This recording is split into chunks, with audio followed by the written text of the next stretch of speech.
விழுப்புரம் மாவட்டம் திண்டிவனம் அடுத்த சாரம் பகுதியை சேர்ந்த கலாநிதி என்பவர் புதுச்சேரியில் வாங்கி வந்த சாராயத்தை அதிக அளவில் குடித்ததால் உயிரிழந்ததாக கூறப்படும் நிலையில் அவரது சடலத்தை போலீசார் கைப்பற்றி விசாரணை மேற்கொண்டு வருகின்றனர். இதுகுறித்த கூடுதல் விவரங்களோடு இணைகிறார் எமது செய்தியாளர் கலீஃப் அப்துல்லா. முழு விவரங்களை வழங்கலாம். வணக்கம் வார்த்தினி. விழுப்புரம் மாவட்டம் திண்டிவனம் அடுத்த சாரம் பகுதியைச் சேர்ந்தவர் கலாநிதி.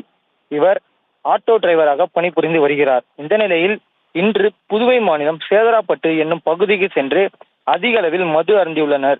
பின்பு புதுவையிலிருந்து சாராயத்தை வாங்கி கொண்டு வீட்டுக்கு வந்தார். வீட்டிலே சாராயத்தை அதிக அளவில் குடித்ததாக கூறப்படுகிறது.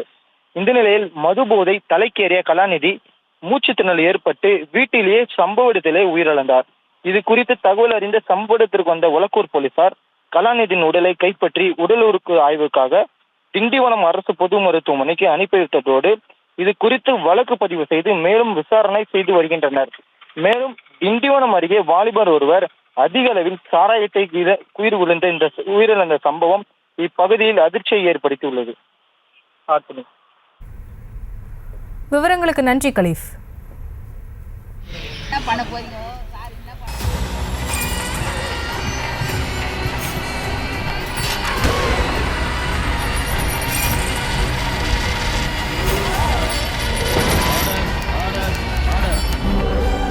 நிகழ்தகவு குற்றங்களின் மறுபரிமாணம்.